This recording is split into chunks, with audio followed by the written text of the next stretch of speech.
Police say they've arrested an 18-year-old who tried running toward the building with a shotgun and a tactical vest. We'll show you right now some new pictures that are just coming into us in the last hour of this person, Carter Camacho, being taken into custody. This is him from the back, and this is the gun that he had on him. Police say he put the weapon down when confronted. I want to bring in Sahil Kapur, who's on Capitol Hill, and obviously this raises concerns, of course, about sort of how this was able to happen. Worth noting that Congress is in recess, so lawmakers are not in the building. Doesn't make it any less scary for maybe the tourists, the staffers around. What are we learning? Yeah, Hallie, we know that this all took place. This arrest took place a little bit after noon on the west front of the Capitol. And the Capitol Police Chief also said that once the incident took place, once the arrest took place, they believe there's cell phone footage out there. They're asking anybody who took that footage, which apparently they saw in their own video, to contact them, suggesting that it could help with their investigation.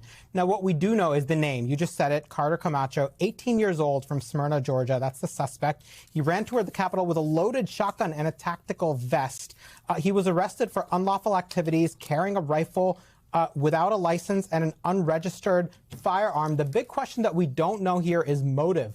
What was he doing here? What was he doing while the House and the Senate are both on recess? And what was his end game here? They think maybe getting some of that footage could help with this.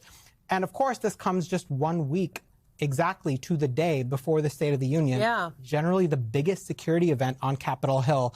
The Capitol Police Chief, Michael Sullivan, said this does not change their posture. Take a listen to what he said. We take the State of the Union very, very seriously, and this doesn't change our posture. We will be prepared on State of the Union night. All of which means they need no reminders, Hallie, that they have to be on their A game next week. No idea of motive here either, right, at this point? None. Okay. Sahil Kapur, thank you very much. Keep us posted if you learn anything new. Appreciate that. We thank you for watching, and remember, stay updated on breaking news and top stories on the NBC News app or watch live on our YouTube channel.